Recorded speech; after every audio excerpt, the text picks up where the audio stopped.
möchte ich euch mal die Lösung vorstellen für einen quietschenden Keilriemen. Das Problem kennt eigentlich jeder, das kann sich so hier anhören.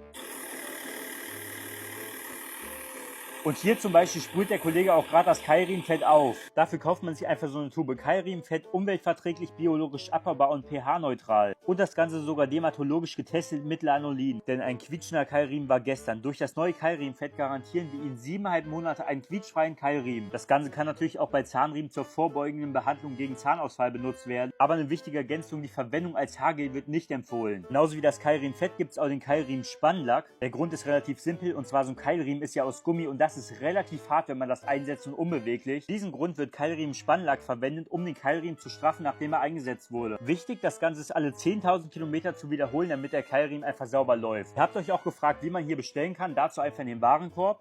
Im nächsten Step einfach zur Kasse. Gebt ihr hier einmal eure Rechnungsdetails an, zum Beispiel auch die Versandart oder die Zahlungsmethode. Einmal zustimmen.